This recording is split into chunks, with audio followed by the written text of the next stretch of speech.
सभी को जय श्री राम। उड़ीसा के गण पर्व रज पर्व पर आप सभी को ढेर सारे शुभकामनाएं।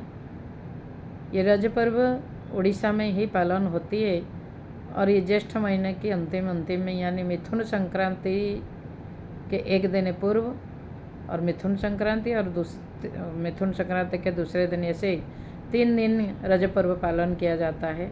और ऐसे मान्यता है कि पृथ्वी माता जो है पहली बार रजस्वला होता है और ये धरती माता को सम्मान और नारीत्व को सम्मान देने के लिए ये पर्व मनाया जाता है।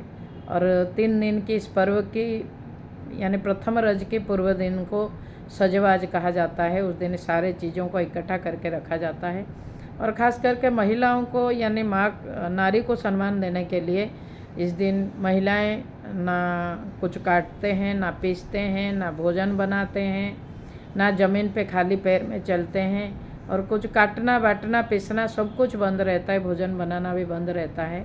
और इसके साथ साथ घर में रज पर्व की प्रमुख जो व्यंजन होता है उसमें पोड़ा पिठा कहते हैं। पहले दिन से बनाकर आग में कुछ स्वतंत्र व्यवस्था से एक पोड़ा पिठा बनाया जाता है आग में जलाकर और उसको सारे लोग खाते हैं, एक दूसरे के घर में ले जाकर देते हैं। और ऋतु फल जितने भी होती है, कटहल होता है, आम होता है, अनानास होता है और लीची होता है, जितने भी ऋतु फल होता है वो सारे ऋतु फल के भी व्यवहार होती है, एक दूसरे के घर में ले जाकर देते हैं एक दूसरे के।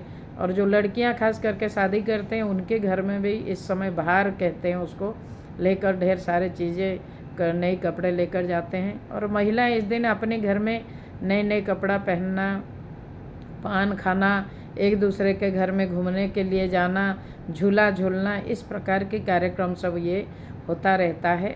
और ये रज पर्व प्रथम दिन को रज पूर्व के प्रथम दिन को सजवाज कहते हैं। पहले रज यानी संक्रांति बीच में आती है, जो संक्रांति से पूर्व दिन है उसको प्रथम रज कहते हैं। बीच वाले दिवस जो होती है वो संक्रांति और तीसरे दिन जो होती है ये अंतिम रज या शेष रज कहते हैं।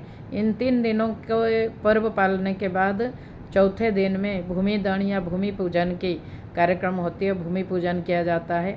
और उस दिन धरती माता गर्भधारण करने की क्षमता अर्जन करती है ऐसे कहते हैं। फिर बाद में खेती इत्यादि होती है।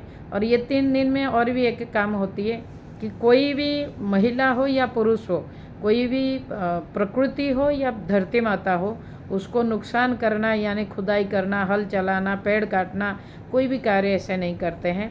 उसी प्रकार से इस कार्य को करते हुए फिर ये रज पर्व अंतिम होता है। तो ये जो रज पर्व उड़ीसा में है ये नारीत्व को सम्मान देने के लिए, मातृत्व को सम्मान देने के लिए, धरती माता को सम्मान देने के लिए ये 3 दिवसीय रज पर्व उड़ीसा में ही पालन होती है।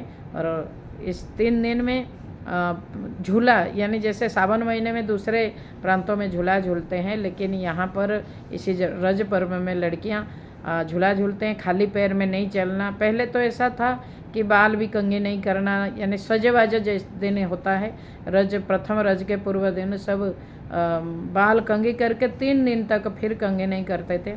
आजकल तो धीरे धीरे परंपराएं लोप होने लगा है, विलुप्त प्राय हो रहा है, लेकिन रज पर्व की महिमा ये है। फिर भी आज संस्कार बचा है, संस्कृति बचा है और ये प्रकृति के उपासक है। हम धरती माता को माँ मानते हैं तो उस मातृत्व को भी हम सम्मान करते हैं।